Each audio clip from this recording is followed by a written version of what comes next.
Hello, my people.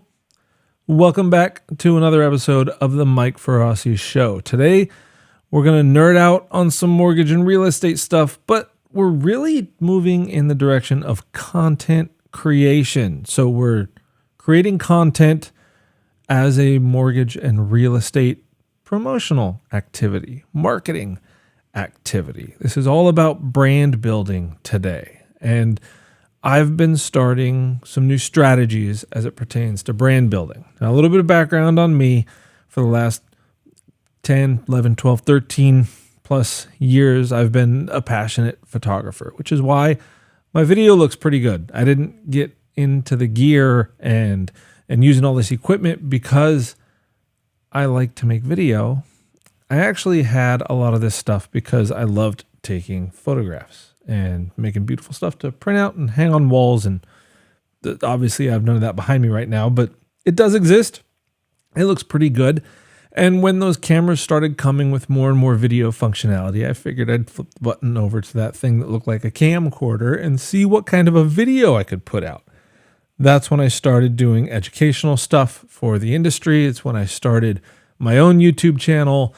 It's when I started company YouTube channels, different things like that. But there's a type of video. There's a type of video I've avoided. It's the short form type. These 1 minute or less videos where, dare I say, you record them with your phone and you don't just bring up your phone and record them. No, they have to be in selfie mode and you have to turn your phone vertically. As a photographer, man, oh man, does that hurt my soul. I hate turning the stuff vertical. I've avoided these vertical videos for so long, but the results are undeniable and the audience is undeniable. The eyeballs that you can get in front of with these short form vertical videos for no ad spend, just the time spent creating the content, it's undeniable, and I couldn't put it off anymore. So I forced myself to turn my camera vertical, and I recorded some short form content. Now, this is my second week of doing this, and my strategy is to post one of these every day and just see what happens.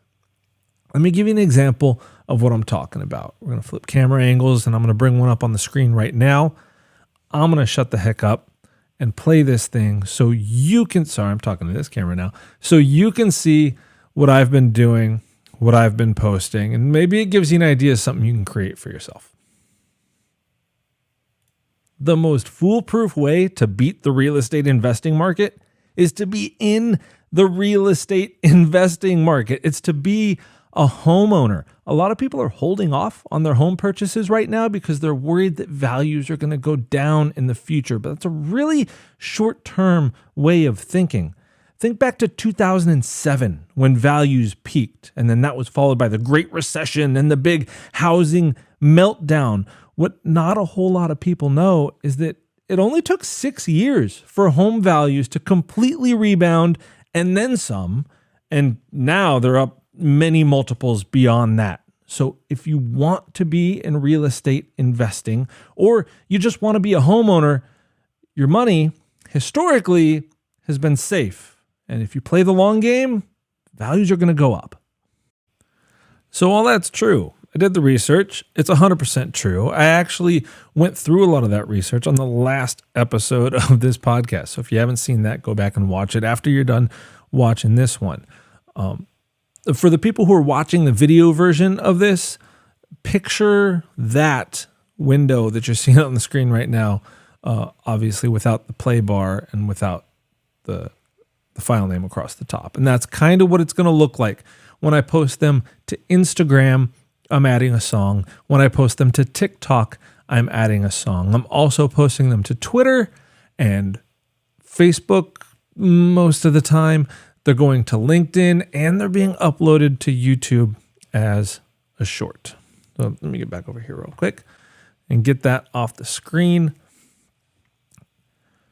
Are these working? So this is the thing that I want to do called building in plain sight. I refer to it as building in plain sight or public building. I had 0 followers, views, or even posts on the majority of this platform when I started this. And I started this 10 whole days ago. So today is the 10th day of me posting a short to all of these 5 different platforms, one a day. And what kind of views are we getting? What kind of views are we getting on these shorts? By the way, if you wanted to follow along and maybe get some content ideas of your own, I'm not posting these to personal channels usually. I'm posting them to the company channel, which is Super Loans Mortgage. So if you want to follow along on Instagram, look me up at Super Loans Mortgage. You'll see these up there. Give it a follow and like the posts and do all the stuff, whatever it is. Follow along and use these ideas as your own if you want to, if you think they're any good. I'm still trying to feel this out and figure out what type of content resonates, but I think I have a pretty good idea of what people want to hear and what will intrigue people, so I figured I'm going to give this thing a shot. To the results. Okay, so on Twitter is the personal account that I'm posting these to. So this is actually going to the Mike Faraci Twitter account, which I'm most unactive on. I've been on Twitter for a long time. I follow a lot of stuff. I'm not super active. I don't post a lot of stuff. So I didn't expect this to do well, and they largely haven't. So in the first 10 days, 10 videos have gotten a whopping 73 views. Not surprising. YouTube, the Super Loans YouTube channel. Now, this YouTube channel wasn't brand new 10 days ago. This has existed for about, 6 to 8 months now. And I've had 40 to 50 video uploads there. It was typically the home for my long-term content, not so much YouTube shorts and short-form content. YouTube is where I put all the long-form educational content. And we built a little bit of a following. There's just over 300 subscribers there. I value all those subscribers, but I'm super aware that that's very, very small. But it's tough to build from scratch. You got to start somewhere. The YouTube shorts, the 10 posted in the last 10 days, have gotten a total of 1,007 views. So doing a little bit better on YouTube, maybe because we're already established. So let's get to the last 3 here, which I think are really important. LinkedIn. It was a new LinkedIn business page. The Super Loans business page had next to no followers, and I've done one of these every day for the last 10 days. LinkedIn has gotten 85 views. It's not going that far on LinkedIn. Honestly, I don't expect these type of short form videos to go very far on LinkedIn. Not the ones I'm creating for the Super Loans brand. Anyway, the Super Loans brand is more of a reaching out directly to the consumer, directly to the borrower, directly to the home buyer. I'm well aware that LinkedIn is a more business to business type of thing. That's why you see a lot of this Mike Faraci branded stuff on LinkedIn, because this is more inside baseball in industry talk. That's what I like to talk about on LinkedIn, but we'll still promote the company because we may as well. We have the video, might as well upload it one more place. On TikTok, yeah, I'm doing these on TikTok too. Brand new TikTok account. No posts before the last 10 days. I'm adding a song to them in TikTok, a lot like I do on Instagram. And on TikTok, we've gotten 447 views. A lot of these are underwhelming to a lot of you, but they're kind of exceeding my expectations. And I'm going to let you know why I'm excited in a second. Instagram as a reel. This is by far gaining the most traction. We're gaining a few followers. We're gaining eyeballs. People are liking the posts. Over the last 10 days, these 10 videos, and obviously this is updating all the time. I pulled these numbers as of about 15 to 20 minutes ago, but if you went and pulled them all right now, they're probably going to differ by a few views here and there.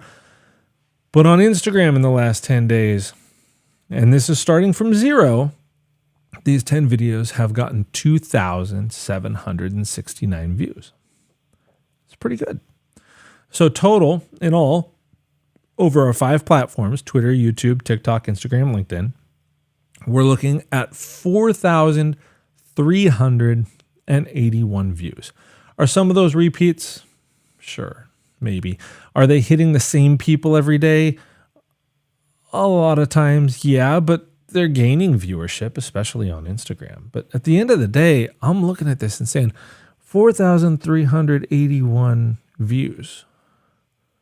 That's at least 8,000 eyeballs, right? So what did I pay? What did I come out of pocket for in order to get my message to over 4,000 new viewers who didn't know that I existed before? Nothing. I paid nothing. These platforms are free. The only thing that it took me was the time to create the content itself. Now, my content looks nice. I'm aware of that. I have a nicer camera. I have a nicer audio setup. I don't do that because it's necessary. Let's be very clear. None of this is necessary. This is the only thing that's necessary for you to get started creating content and promoting you. You don't necessarily want to promote your business, so to speak. Let's promote you. Let's build you a personal brand. Are you a mortgage loan originator? Are you a realtor? What better way is there to show off your expertise to potential clients? What better way is there to reach out and say, hey, I'm here to potential clients? We have all the technology that we need literally in our pocket. This thing is more powerful than the computer that Ronald Reagan ran the free world on. And we all have one in our pocket all day, every day. Well, I guess it's not in our pocket all day, every day, because most of us are scrolling through stuff all day, every day. But that's beside the point.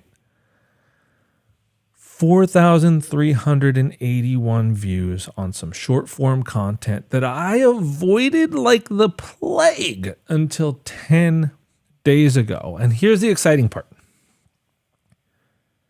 These platforms don't even know I exist yet. It's going to take at least minimum a month of consistent posting. You hear everybody say consistency is key. Well, it takes work to be consistent. This isn't the easy stuff, right? It's not hard to make these short form videos, but it does take work and it can be a little monotonous now and again. The way I create the best is when I'm really in the mood, in the mode, when you get in the zone. When I get in the zone, I can whip out 5, 6, 7, 8 of these in maybe a 3 or 4 hour block of time.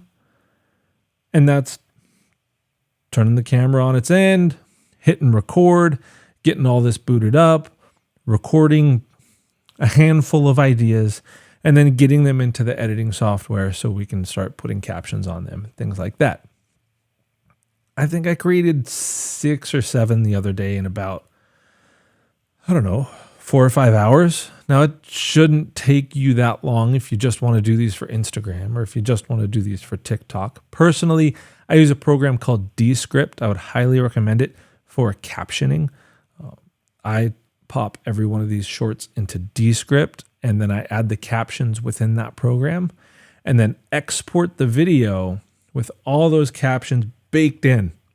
So that way, I don't have to upload a video to Instagram and use Instagram's captions sticker to add captions, and then upload it to TikTok and use TikTok's captioning features to add captions there, and then upload it to.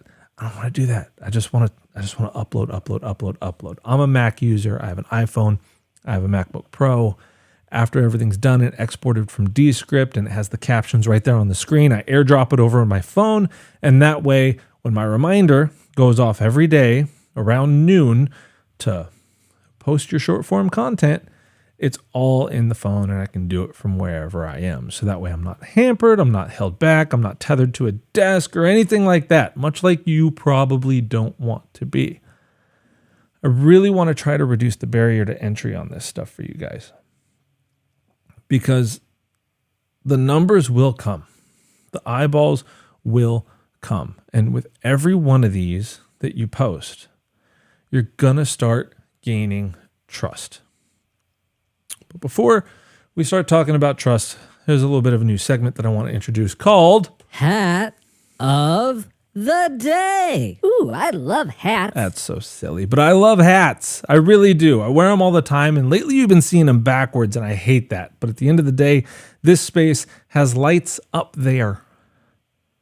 There's some video lights here, but they don't overpower all the light from the ceiling, and the light from the ceiling casts shadows. So when I turn these hats around, my face is in shadow. It's horrible. So you can just see me better when it's backwards. You're going to have to trust me on that. But today, I want to highlight the hat. And we're going to start doing that because I got a big collection. So today's hat of the day is Stranger Things inspired. For anybody who watches Stranger Things, this is a wonderful 1980s style trucker cap that my camera is having a very hard time focusing on right now. All of you audio listeners out in audio land don't have to worry about that, but this is the thinking cap that Dustin wore in Stranger Things. It's a light blue, kind of a bright ice blue trucker cap with a white panel on the front, and it says thinking cap with a couple of lightning bolts. I don't know.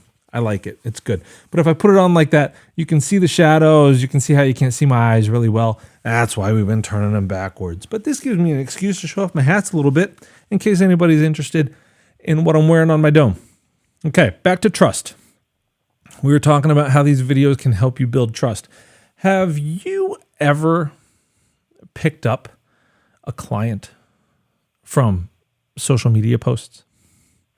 Because I have. And it's incredible. Most of the clients that I picked up from social media posts, less social media, more YouTube, educational videos, anybody who's reached out from a YouTube educational video, it's borderline eerie how comfortable the conversations are, how little work you have to do to build rapport upon that first contact, because they've been watching you, sometimes for hours and hours and hours, depending on the quantity and quality of content that you've been posting. They already know you.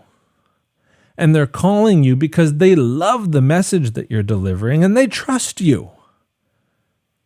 The vast majority of our job as salespeople, customer service representatives, what have you, it's already done. The relationship is mostly built. You just have to solidify that relationship and let them know, yeah, I'm the same person you see on the screen. Same dude. All of that, it's genuine. It's authentic. Or same girl. I'm just speaking for myself here. But the video content, it's such a key to brand building. It's such a key to marketing. And I'm saying brand building and marketing, and I'm not saying sales for a reason. I recently saw a post from Gary Vee say that the marketing, it was the other way around. He said that sales is just bad marketing. And I couldn't agree with that anymore, because marketing really is the long game play. So what's my long game? What's my long game with this short form content? I'm going to do one a day for the foreseeable future and see where it takes me. After a while, leads will come. But for now, I'm not going to worry about that a whole lot. I'm just going to put out good messaging into the universe. When it comes to that messaging, I do have a couple of tips. Make sure it's something that you're passionate about. I put out mortgage messaging. I'm very passionate about people not needing 20% down to buy a home. All of us mortgage professionals, real estate professionals, we know that somebody can buy a home with nothing down. 3% down at the most is kind of your barrier to entry, right? 3.5% if you want an FHA loan. It depends on the program, but we're looking between 0 and 3.5% down to get into a house. But there's been so many studies done, so many studies. And time again, it shows that 50% of the general public still thinks you need 20% down to buy a house. It is insane how much miseducation exists around down payment and what is actually required. Because for some reason, buyers, especially first-time home buyers who haven't really done this before, they're under the impression that they have to avoid mortgage insurance like the plague, when in fact, mortgage insurance might be one of the most valuable tools for them to utilize because it gets them into a home now before the price of the home goes up in the future. So that's one of the messages that I like to deliver. You don't need 20% down. I'm also very passionate about the message of what you can qualify for versus what you can afford. We're in the mortgage industry. We know it's easier to qualify for a mortgage than it is to afford one. 100%. Because we're qualifying them based on gross income, but that's not the amount they take home. That's not the amount on the paycheck. And to calculate that debt to income ratio, we're counting against all the debts that show up on the credit report. But that doesn't include food and gas and entertainment and utilities and streaming service subscriptions and anything else that people pay for on a month-to-month basis. It's much easier to qualify to get a home with traditional income. Let me specify that. Much easier to qualify to get a home than it is to afford a mortgage payment on a monthly basis.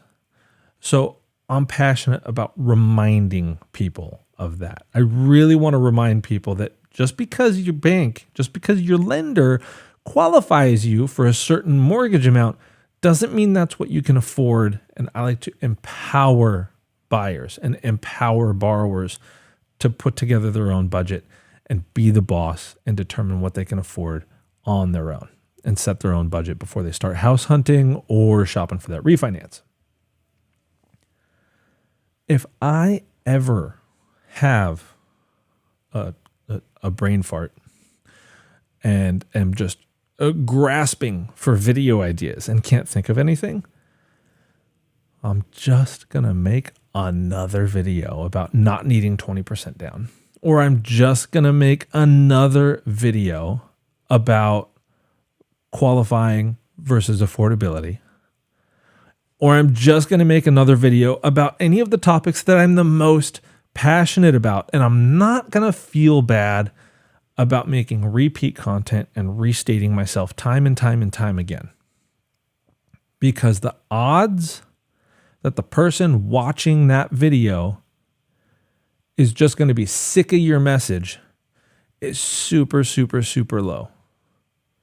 Because for the next 1, 2, 3, 5 years, new people are going to be finding my content all the time. And for me to expect that new viewer or new listener to go into my back catalog and watch all my old stuff so they can get all the messages that I've delivered up until now, that is such a purely ignorant thought. So I don't think that. I don't live in the world where I think that everybody who finds me has watched all of my content, is going to watch every video that I put out, is going to listen to every piece of content that I produce. That's just not reality. So don't feel bad for making the same piece of content, not necessarily the same piece of content, but let's say delivering the same message multiple times. You can never deliver a message that you're passionate about enough, especially if it's a message that keeps your customer in the forefront of your mind and you're showing empathy for your customer. So those are a few content creation ideas that I have. Make a list. Anytime you think of something that could be good, I just write it down in my notes app and then I make it the next time that I'm filming. The running list really is the easiest way to do things. But if you can only come up with 5 good ideas, 10 good ideas, whatever it is, that's fine. In the beginning, posting consistently is what matters. At least that's what everybody tells me. So if you're making some repeat content now and again, it's okay as long as you're posting consistently. Because at the end of the day, these platforms, the Instagrams and the Twitters and the YouTubes, the whole point of these platforms is to get people to stay on them as long as possible. So that way they can put advertisements in front of those people and they can monetize the viewership. So if you're creating content and you want to build an audience and you want to build your personal brand, the best thing that you can do is to help the platforms achieve their goal. Post consistently. After a month, maybe a little more, maybe a little less. Some studies have said 28 days. We're going to test that. I'm building out in the open, and there is going to be more videos like this, more podcasts like this, where we go over updated numbers and we see what's working and what's not working. Different times of day is another thing I'm playing with right now. I don't know if it's better to post in the afternoon or the morning, so I'm trying it, and we're going to find out together. But if you post consistently, you will reach a point where that platform trusts that you're going to show up. And once Instagram or Facebook or Twitter, what have you, your platform of choice, once that platform of choice knows that you're going to be posting another video for a certain audience every single day, then you're trustworthy enough for them to put an advertisement on. And if that platform starts dropping ads on your videos, they're going to start promoting your videos because they want people to see those ads, and your video is going to come with it. And that is the end goal. I got to jump. I got another podcast to host, actually. Check that one out too. Fly the Flag, presented by American Financial Network. But it's been good talking to you about this. I like this stuff. I really do think that the short form content is a bit of an arbitrage opportunity right now. I think there are more people looking for this short form content than there are creators making it, especially in our industry. Don't be scared. Don't be nervous. Our first videos aren't going to be great, and we're going to get progressively better. But hop in front of a camera, hop in front of your phone, make some short form content, start posting it, and let me know how yours does. I hope you can crush my numbers.